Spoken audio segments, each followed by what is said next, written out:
Welcome to another episode of Better Business, Better Life. I'm your host, Deborah Chantry-Taylor. I'm passionate about helping entrepreneurs and their leadership teams get what they want out of business and life. On the show, I invite successful business owners and expert speakers to share their successes. They are open and honest about the highs and lows of business and also life as a business owner. We want to share those learnings with you to inspire you, but also to help you avoid some of the common mistakes. My hope is that you take something from each of these short episodes that you can put into action to help you get what you want, not only out of your business, but also your life. So good morning and welcome to another episode of Better Business, Better Life. Today I'm joined by the delightful Richard Blank, who is the CEO of the Costa Rica's call center. And we've just been having a wee chat before we came on live today and just hearing a little bit about Richard's background. It's absolutely fascinating. So I can't wait for him to share his stories with you. Richard, welcome. I'm so happy to be with you today, Deborah. I cannot wait to share my ideas and my journey with you and your amazing audience. Oh, thank you. Hey, so yeah, we had a bit of a chat about your background, but I'd love for you to just tell people a little bit of your story. So where did you come from? Where are you now? And how did you get there? Well, absolutely. I know we're far away from one another, but this is a great story. I grew up in Northeast Philadelphia.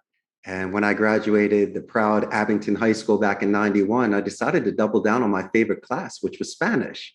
Now, there was a lot of pressure because opinions are provided for you, and certain people may expect career paths such as medicine, law, engineering, and architecture, but I really wanted to follow through on something that would make me marketable, that I could be a little bit different from all my friends, and also had a passion for, so I could have the fidelity and really love what I was studying. So warm weather called me, and I decided to move southwest to the University of Arizona in Tucson and be a Spanish communication major. And during college, I interned for Telemundo for a few years. And post-grad, I sold for the importers of Corona. And when I was 27, Deborah, I had a 1 in a million opportunity to move to Costa Rica for just a couple months and work at my friend's call center teaching English. Well, that barn door was left open. And if you can get past your parents' guilt, you can live anywhere in the world. So I decided to take that chance. And 2 months turned into 4 years, and I learned the business from the inside out, not as a C-level executive, but with the Ticos, with the people. And in my mid-30s, I decided to throw my hat in the ring. I had impulse control, maturity, and some cash stashed away and started my company. And here we are almost 15 years later. And it's been an amazing journey with some ups and downs, twists and turns. But thankfully, I'm here today, alive and ready to share these additional stories. Perfect. We're going to hear a little bit more about that in a moment. Just in terms of, I always like to ask my guests around their professional and personal best, just so that listeners can get a bit of a sense of who you are. So what would you say are your personal and professional bests? Well, my professional best is showing empathy towards those that work with me. When I was at my friend's center, I understood dignity and how people felt about themselves. Sometimes people, not just in call centers, Deborah, but any industry could feel like a number, expendable. They're just grinding out their time. And I believe that the way to get the best out of somebody is to motivate them and to invest in those individuals and find ways to promote and to delegate. So it was very easy for me to start this company in regards to compassion. I hired professionals in IT, HR, accounting, and law. But I was really more focused on the soft skills, the onboarding, the training, and building relationships with people. That's my professional side. Now, on my personal side, I'm almost 50 years old, so I'm really looking back at my 18-year-old self, where I made that commitment to take that forced march, and sometimes alone. Because as a dreamer, Deborah, you might not be able to compare notes with your friends and family. And the last thing I wanted was a Debbie Downer in my life telling me I couldn't do it. And it's the sort of thing that people may love you and support you, but they may not understand you. And you and I were on vision quests. We had spiritual life journeys. I was being responsible. I had good intentions and good faith. But I also realized that there were certain things that I needed to do to have a fulfilled life. My good friend, I really didn't want to live somebody else's life. I was really looking to live my own life. And so those are the sort of two accomplishments that I could share today. Yeah, that's fantastic. And I know that you were saying before, you've got about 150 staff at the moment in the call center. It can grow up to 300. And you actually know most of them by name. You spend time with them. And tell us a little bit about the special room that you've got there. I know everybody's by name. It's like a car Everybody. wash. They have to go through my section if they're working at the call center. And it usually happens on the first day, Deborah, before they take a single phone call or even go into the training room for soft skills and product training. I bring them into my free play arcade. I'm an avid collector of American pinball machines, jukeboxes, and retro arcade machines. And gamification is very important for my environment. It reduces attrition.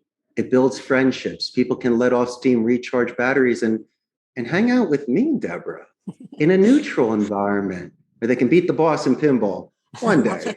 But at Absolutely least when love we're it. having fun, instead of just absorbing, now they're contributing because they really are bonding. And so for me, yes, ma'am, I know everybody's name. Mm. And when they come here, I try to break bread with them. And besides what COVID did, which caused a lot of the agents to work from home, and we can talk about that later, while they are here, when I am with them, I will make sure to walk the rows, stop, and not just say, Deborah, you're doing a great job. I literally have listened to a call, or I'm there at the moment, and give you that sort of positive feedback about your rebuttals, a positive escalation, your tone, or just sounding amazing on the phone. And I'll do it in front of everybody. And you might say to me, well, Richard, you're the only boss who does it. And I go, first, that's a shame. And second, Deborah, the reality is I might be the last one that ever does it, unless I'm the last boss you ever have and you start doing it as your company culture and tradition. And I think the best examples are given is when you do it yourself. And so that's a sort of hands-on sort of company culture that I believe I've created here. It certainly sounds pretty special. Um, I seriously mean that. I mean, I think there are very few people who do take that on board. I think there's a very much maturity in you as well to say, hey, look, I'm not good at all that other stuff, the legal, the HR, the things that are not my things. This is what I'm good at. It's what I love. And you obviously stuck to that. And that shows through in terms of the way the business is run. It gives me peace of mind, my goodness. And also I'm selective of the campaigns that come in. If I can't understand it, let's say in regards to technical skill set or a language that I just personally don't speak, I won't take it because I just don't want a rogue agent or something where I just can't jump in real quick and take over, the wheel or just land the plane. But it's my pleasure to see individuals grow at the company and be promoted to supervisor levels or in the IT department. And my main goal here is not how much money I make, Deborah, is to see how many families that I can feed. Because success is built on a million thank yous. You and I can earn money 1,000 different ways. But the fact that I'm able to create that sort of environment where I work with people and watch them grow, meet their family when they come here to the call center, see that agent, and it gives me a chance to go downstairs and speak to your mother and tell you how amazing Deborah is. You almost have to pull me away. But I know that it's a gift that keeps on giving. And I'm very authentic and sincere about that. I really do know their names. And the years that you are with me, I can mention a half a dozen times in which you were the champion and I was there with you. And those are the sort of things when I look back, it's not about licking my thumb and counting the money. It's about those personal experiences where, it was me today, you tomorrow, and I was able to pay it forward from people in my past that added to my momentum and gave me the sort of encouragement to build on my own self-reliance and self-confidence. We talk about in the EOS life, making a huge difference. And it certainly sounds like you're doing that. One thing I'm really intrigued by, though, call centers don't have a great rep, do they? I mean, when you sort of talk about call centers, you almost see this look of sort of horror on people's face if they have to talk to a call center. So tell us a little bit about, why call centers and what do you do differently with your team than other potential call centers? And my friend Deborah, the first thing is I will never call you during dinner. Because if I do and make you get up from your steak and answer the phone and it's my company, well, you and I can't be friends anymore. And so you've seen the movies. I know you saw Boiler Room and Wolf of Wall Street and Glengarry Glen Ross and Prime Gig. There's so many movies out there. And what I love is the art of speech. Today, most people are doing omni-channel non-voice support with either emails or chat. But if you find an individual that's glib, that's clever, that has an extensive vocabulary and amazing listening skills, it is an art of speech. Now, not every call center sells stock. In fact, there are 5 campaigns we do not do here. It's sports books, casinos, stocks, pharmacies, or sweepstakes. I don't have anything against it, but I'm in a very strict Catholic country. And it's imperative that the agents can go home and tell their parents what they do for a living. But, oh no, Deborah. And in fact, there are some extremely talented people out there that can do first call resolutions, can retain a client so they don't quit, possibly get a referral because they've done such a good job, maybe make a suggestion and get an upsell. Or how about this? Earning enough respect from the client to get an exit interview, worst case scenario, where they will share with you areas in which you and I could have improved, or what our competition had done in order to earn their time, attention. And so these are the sort of things, as long as you see it as a craft, and I'm not trying to force a hand or put on such a sense of urgency where the other individual is uncomfortable on the call, then I think it's still a means to an end. And if you're very good at it, then your earnings potential can be limitless. I've made a very, very good career by making and receiving phone calls, by analyzing calls through our quality assurance department, by selectively choosing the right clients to where ethically we're not compromising our values and we're able to fulfill their needs. But there is a beautiful art to it. And people might become complacent and only prefer to do things in chat. And I see it as the old school way. I think we should put our phones down, Deborah, and look at each other for having lunch and talk like people used to do and enjoy those sort of experiences. You might be here, but your mind is elsewhere. And these are the sort of, I guess, muscle memory and skill sets that, once again, if people have, they could be the incredible individuals that are bridging groups of people together and resolving issues and not letting things get escalated or out of hand in regards to emotional situations with family or friends. And really just, once again, finding their composure. So when they do give a delivery and they make their case, that it's representing themselves in the best light. And we try to do the same here, ma'am, at this call center. I love it. So I heard you mention in there, obviously you live by your core values. So that would be part of your process in terms of choosing the right people. Once you've got the right people, how do you train them? How do you bring them on board? What is the process for becoming part of your team? That's a great question. Well, first is I like to address their second language capacities. Anybody that speaks a second language to me bears the mark of higher education. Secondly, I don't need someone, Deborah, that has call center experience. I can always teach them a CRM and a phone system. That could be done in like 20 minutes. But how about someone that has never worked at a center before with skills? You and I can mold them. They can be our squire to the night. And they're not coming in with bad habits. They're not a jumper. They're not a cancer. Because if you bring in someone that is exceptionally talented, it's almost like a mercenary. They're not loyal to a single flag. They will just go to the next place that will pay them more.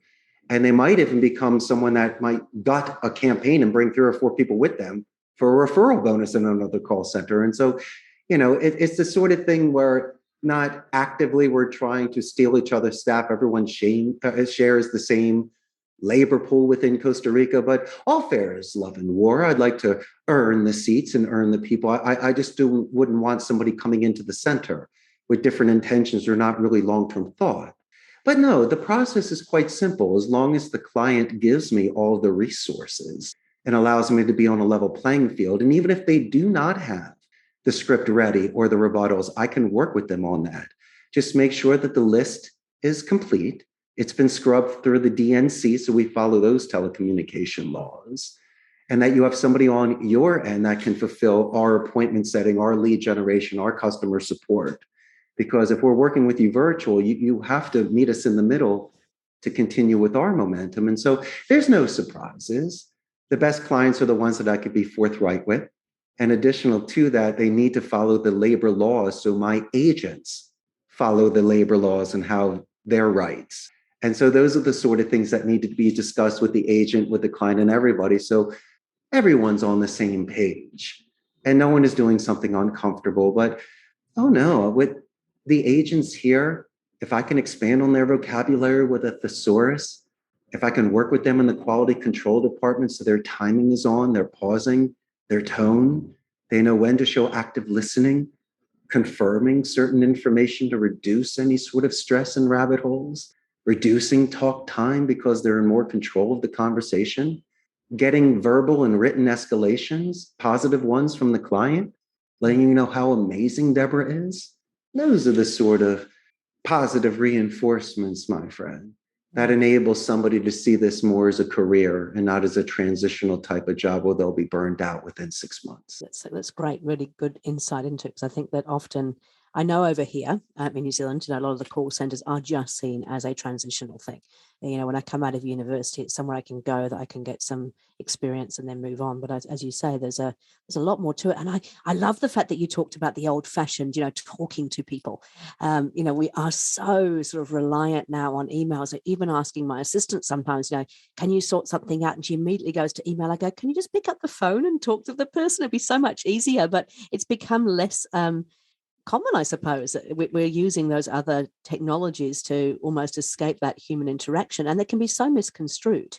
I personally find emails really tough because I am half German. And so when I write an email, I'm very purposeful and I end up writing what I want or what I need or what I'm asking for. And then I kind of go, I didn't actually ask any nice questions of the person or engage with them. So you'll be very, very careful when you're doing those kinds of communication, I suppose. And then when you finally get somebody on the phone, imagine your frustration level, you're about to pop. And so you're coming in guns a-blazing. And so it's really not a good buffering technique. Yeah. You really can't eliminate the majority of the stress and answer most of the questions prior to that. I think companies may be getting lazy, where they're thinking that's the way to go. And I don't agree at all. I think there will always be a market for live individuals to make and receive phone calls. People do business with people. And I think that, let's say, when you're talking to somebody, it's a very, very different experience when you're. I'm really interested. 15 years is a long time to be in business, and you've obviously built a hugely successful business.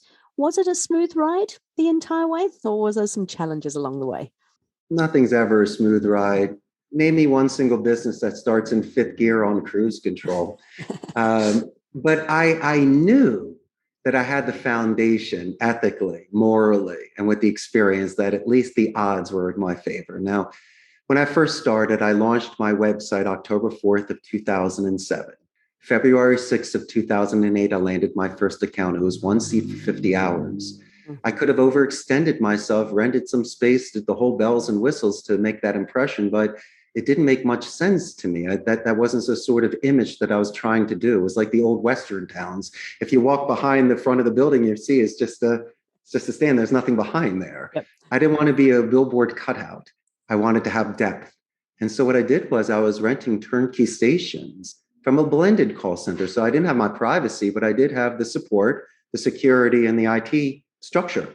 So I was able to pay that rent, pay the agent, pay the taxes, and make a margin. It was very easy for me. It was very responsible. It just wasn't fancy. And after a while, when I was building up a couple dozen agents, it didn't make sense for me to be paying that prime cost when I could be renting space, buying furniture, buying the equipment, building out the server room, and recuperating that sort of investment. And I had done that for a number of years. And then when I had the foundation and the stability of clients long-term and the resources, I decided to really put my hat in the ring and build out a 300-seat center that we've been here for the last 4 years. And I wish I could say that it was glamorous and shortcuts, but no, it was more the tortoise and not the hare.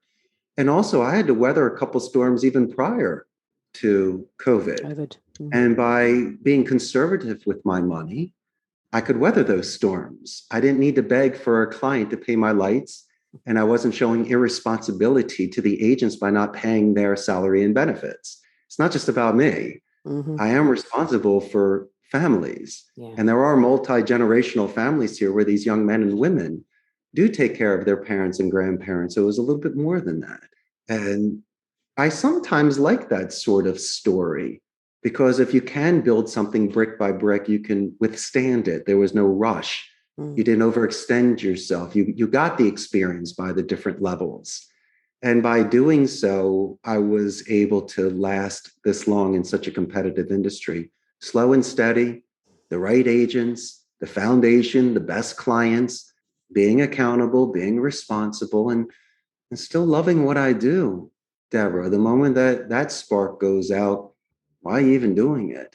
And We could talk about the attrition rates that happen or the occasional disappointments from people that I had high expectations for. Sure, that happens. But the most important thing is how I feel about myself, how I can put my shoulders back, chest out, and chin up and realize that another day I might have lost a tooth or two and broke a rib, but I'm still fighting Yeah. and I still want to do this. And I think that's a beautiful thing. And that's why time moves so fast. If it was terrible, it would have been dragging on slow. I think you're absolutely right about overextending. I think a lot of businesses almost get sucked into this idea that, you have to grow really rapidly. In order to do that, you have to overextend, but it puts you in a position where you're then desperate for the money, which means you make poor choices about who you work with, what you do. Sometimes those things go out of the window because it's like, I need the money to pay the expenses. I know that Gino Wickman, who obviously is the founder of EOS, talks about the fact that in every 10 years, there's always going to be a couple of years that are really, really bad. And you need to prepare for it. It's a cycle, right? And it happens whether it's COVID, whether it's a global financial crisis, there's always a couple of years out of every 10 where it's bad. And having money put aside for that is really important. Otherwise, you find yourself in that situation where you're having to make decisions that maybe don't fit with your normal way of working. But, no one ever wants a setback. But here's the positive that came out of it. First is I got to judge myself during chaos, and I really liked my composure and how I handled myself. I'm a real person. You have emotions, but I didn't lose it. Mm-hmm. I was able to stand tall with that. Secondly, it was almost like seeing if I was a one-trick pony. But no, lightning did strike twice. And that was a nice reassurance to myself that I just didn't get lucky. Mm-hmm. That I really do have these skill sets. And yes, you are correct. It's the sweet and the sour. You can really appreciate the good times with the bad. And I didn't want to learn it, but I guess everybody has war scars. And I have mine. But I could have hung up my hat and threw the towel in and quit. But there was something in me that says continue. There is a forced march every now and again. And my wife and I, who started this company with me, we made that decision to continue. And I'm very happy that we made that decision. So you talked briefly about COVID earlier, and obviously it's affected a number of businesses around the world. Sure. I know for me personally, I've always done my work in person, and I enjoy being in person. I think there's a certain energy when you're in a room with somebody, but we had to make changes because that wasn't possible anymore. How did it affect your business in terms of the call center? Let's give you the good and let's give you the bad. Okay. What's the bad? Yeah. The bad is that I miss people terribly. The government said I could put 50% of the people here. I chose 20% for PCI compliance, onboarding, and something happens to your computer. But I sent 80% of my people home. And we lost the sort of synergy that we had when people were on site. You do build friendships in the arcade and time with me. And, we're a very social environment. It is a call center. So you do feed off of that sort of energy. Okay, that's the bad. And the good part about it is that I survived. If I were a mom and pop pizza shop that couldn't let people in, couldn't hire, and couldn't deliver, that would have put me out of business. So I'd be remiss to compare myself to other sort of companies. I was exceptionally fortunate that I was able to do this through VPNs, through computers and internet connections, and people with the skill set to be able to work from home. It was a blessing. So I really couldn't complain. I lost some accounts and there was some downsizing because of COVID. But in essence, I think I came out of this situation much better than a lot of the people that I know. So that made me even more humble, grounded, and appreciative, and realizing that, the stars were aligned. I got very lucky. And also to myself, it's, you're 3,000 miles away from your parents. Laws are changing. There's health issues. People are panicking. What do you do? And the first thing I did was accept reality. And the second thing was to really focus on my own health and my own state of mind, because you could pace or you could do push-ups. You could meditate or you could freak out. And I chose to do certain things that I could control, that I didn't need to go somewhere to do, and just to find ways to get outlets to reduce stress by washing my car, playing pinball, working out in the gym, taking walks so I can decompress and do some sort of meditation, not Eastern meditation, but ways that you and I can just find balance, Deborah, Mm. and connect and get that center and maybe laugh at things. And, my favorite thing is if you allow me the chance to sleep on it or to think about it, where the next day we can pick up where we left off, I can write a draft, I can ponder it. And a lot of the times I can come back to you a little more level-headed, realizing I would have said something or not said enough, and possibly cut some fat and focus on the meat and really calm down and possibly even say, Deborah, I'm so sorry for my tone yesterday. Let's start again. And you say, no, Richard, it was me. And then we both argue about whose tone was worse and who has the better apology. And I've saved so many relationships, and I've been able to build upon that. And if somebody just gives me the luxury of time instead of doing something immediately, I guarantee we can make our relationship that much stronger. And so those are the sort of things, my friend, that I had to make peace with during COVID. It's really interesting. I was listening to Brendan Bouchard yesterday. He's got a program. He was talking about how we deal with chaos. And he talks about the 3 phases.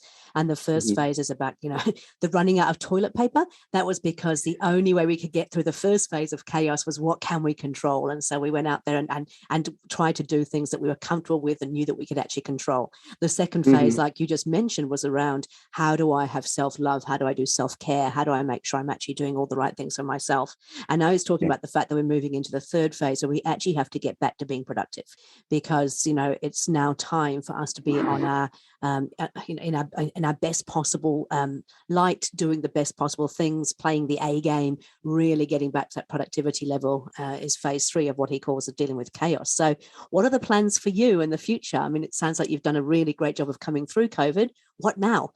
Well, I'd like to start writing children's books. Ooh. That will be my next phase of my life. I'm going to give you a hint. It involves Rube Goldberg experiments and mini golf.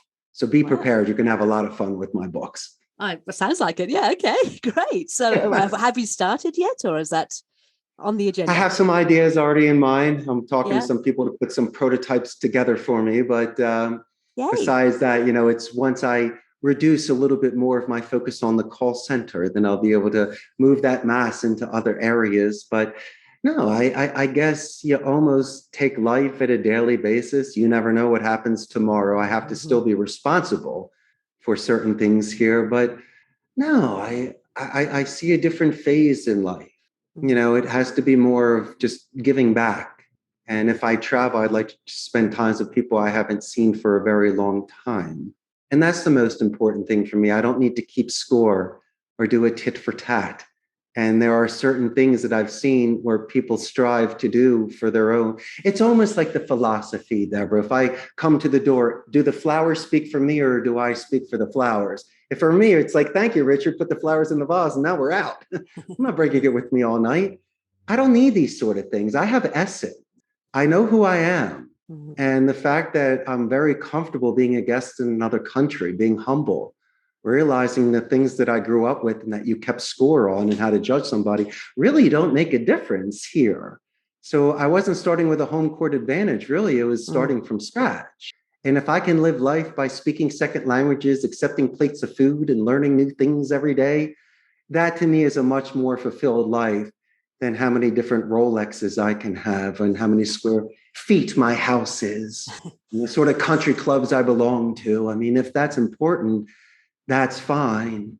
But to me, I think after a period of time, your jewels and diamonds lose their luster. And there are other things in life that you might find to be more important. There are multimillionaires out there that are lonely, and there are people that are broke that have love. And so go figure. I'd rather have just more of a naturally fulfilled life. No, I'm with you on that. I talk a lot about love. I think love is all there is. And I think that often we don't have enough love in business.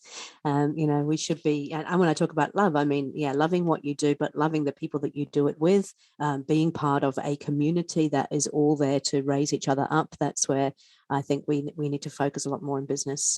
It's nice to have all the toys and the money, but it's not the be any means. No. So it sounds like you have it, you're very strong in terms of knowing who you are, knowing what you want to achieve, what you're doing. Any tips or pointers that you could share with the audience around, how you got to be where you are and the things that you have learned on the way? Is there any tools, I don't know, what are your top 3 things that you could share with the audience that would help them on their journey? Well, sure. I always believe fortune favors the brave. If you never leave a castle, you can't slay a dragon, can't save a princess, never become a prince. So I wanted to do that. But here's an interesting story. When I was 18, and I'll revert back to the pressures I had to potentially choose Ivy League and other sort of careers, my great-grandparents came from Europe at the turn of the 20th century. They came to New York City. They were in the garment industry, entrepreneurs, and had to learn English. And so maybe it skipped 2 generations, but when it was my turn, my argument was, well, they came to the United States from Europe. They learned a second language and started a business. I'm not going back to Europe, I'm going south. And I just wanted to continue being a nomad and this sort of passion that we have in our blood to go somewhere that might be calling us. I was responsible about it. I did my due diligence. I was dipping my toe in the water a lot before at 27 choosing to come here. So it just really wasn't on a whim. The opportunity was, but the preparation was always in momentum since I was 18 years old. So that's number one. And number two, I always believe about being true to oneself. The worst thing you could ever do is not look in your own eyes in the mirror. Now, I won't be a professional golfer. There's certain things that you have to be realistic with. I can't be a rock star. But if you set out certain small goals and you can accomplish those, then you can easily master other levels. And even though some people might have not taken your path, it doesn't mean it's a wrong path. It's just it's not their path. And as long as your intentions are honorable and you're not hurting anybody, you're being responsible with your family and finances, then by all means, take a chance, take a bite out of life, drink it, and see where it goes and test it. If it's not the right fit, then you can always go back. But my goodness, if you're on a certain trajectory and certain people are encouraging you and you see this momentum, then you should continue it. And my third bit of advice is that your audience continues to listen to your amazing podcast and that they feel inspired like I did, Deborah, to reach out to you and just let you know that you're amazing and to see if I could have the pleasure of being a guest here and sharing some time with you. And because there's so many thousands of people out there that have listened to you, that you've changed their lives that you've never met. You have no idea who these people are, but they know you. And I just want them not to be nervous. They can raise their hand or write you and just say, go, Deborah, go, because, it's the sort of, as you say, love that you give and it comes back and you're not even asking for anything in return. You're just doing this because you want to. And everybody knows that. And so I just want your audience to realize that this is a natural meeting that we had today. There's no sales here. I'm not pitching anything. It's just two friends hanging out and making each other's lives better. And so those would be my 3 bits of advice to share with you and your amazing audience. Thank you. And I just want to say here, it is absolutely true. So Richard literally just reached out to me. I got this email completely out of the blue from a man that I had no idea who he was and just said, hey, I love your podcast. I'd love to be on it. And it was very different. So I get a lot of people who use VAs who send out, media kits and go, can this person be on your podcast? But this actually came from you directly. And it sort of, it tickled me because I was thinking, I'm not really sure how we can talk about call centers and find some usefulness from that, but we certainly have, and I think we could talk for hours about it, to be honest. So thank you for reaching out. Really appreciate it. I do this just because I really want to help people. My whole mantra is that life is too short to not be doing what you love with people you love, and so I think that just helping people on that journey and making sure they are cherishing every moment that we have, every precious moment we have on this planet is really important. So I'd like to say thank you so much for your time. Really, really appreciate it. If people do want to get in contact with you, I know you're not selling anything, but I'm sure that from the stuff that you've shared here, people might want to delve a bit deeper. They might want to ask you some questions. How would they get hold of you? Thank you so much. Well, the first thing is to buy a first-class plane ticket and fly to Central America and come visit me in beautiful Costa Rica paradise. If not, you can give me a call toll-free at 888-271-6750. Send me an email at ceocostaricascallcenter.com. And Deborah, I got a very, very large Facebook fan page, 99,000 local Costa Rican Ticos, and they can't wait to meet you. You have so many new fans, but it will give you and your audience a chance to see the pulse of the business outsourcing industry in Central America. Now, just real quick, and it's not a final exam question, but I am north of Panama, south of Nicaragua, We're the only democratic society in Central America, so there's no standing army. 95% literacy rate, the most neutral accent. Companies such as Amazon, HP, Intel, and Oracle are here. And we're very much known for our ecotourism. So if you love waterfalls, butterflies, beaches, monkeys, iguanas, and some of the most incredible exotic fruit, this is definitely the place to be. And since I am a telemarketer, let me at least leave your audience with one telemarketing tip. If you're ever prospecting and calling into a company, make sure to give a positive escalation. If you get transferred to a decision maker or somebody assists you, make sure to speak to a supervisor.